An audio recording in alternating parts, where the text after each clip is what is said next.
Nous y voilà, troisième et dernier grain. L'objectif ici, c'est vérifier les hypothèses de Causse-Markov et évaluer la validité d'un modèle avec les bons tests de diagnostic. C'est l'étape que tout le monde a envie de sauter. Pourquoi diagnostiquer? Parce que d'abord, eh bien, c'est parce qu'un modèle estimé n'est pas fiable que si certaines hypothèses sont respectées.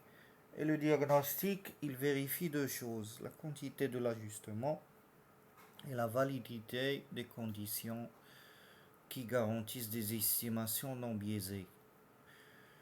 Donc, les cinq hypothèses, il y a la linéarité, il y a l'exogénité, il y a l'homocédasticité qui fait que la variance des erreurs elle est constante, l'absence d'autocorrélation avec les erreurs qui ne sont pas corrélées entre elles, et bien sûr l'absence de multicollinéarité parfaite avec l'absence de variables qui sont redondantes. Et quand tout ça est réuni, l'estimateur des moindres carrés est le meilleur estimateur linéaire. Donc, c'est le théorème de Gauss-Markov, rien que ça.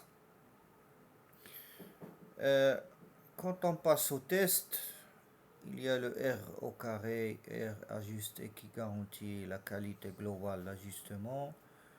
Plus c'est proche de 1, mieux c'est.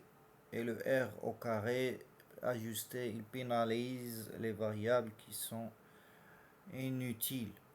Et la significativité globale liée au test de Fisher, la valeur P sous 5%, on dit que le modèle tient.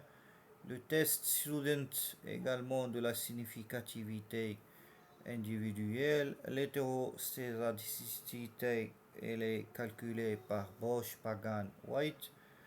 L'autocorrélation elle est calculée par Durbin, Watson. Et la multicollinéarité par le test de VIF et également le Jacques Vera pour la normalité des résidus.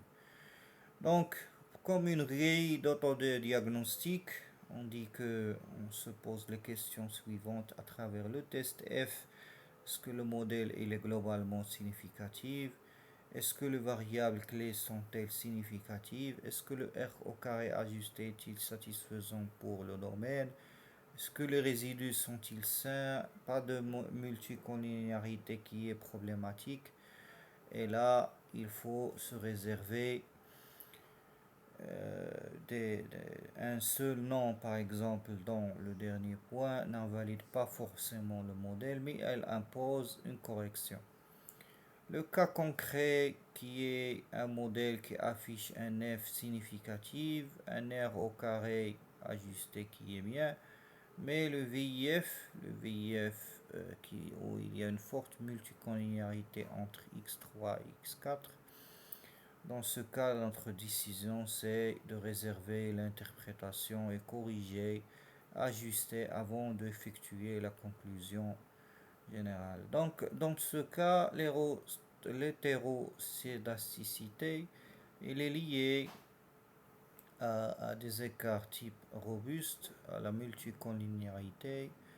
Il faut retirer, combiner les variables redondantes, effectuer à travers la mauvaise spécification, il faut ajouter des variables, transformer des données et effectuer une autocorrélation en série temporelle.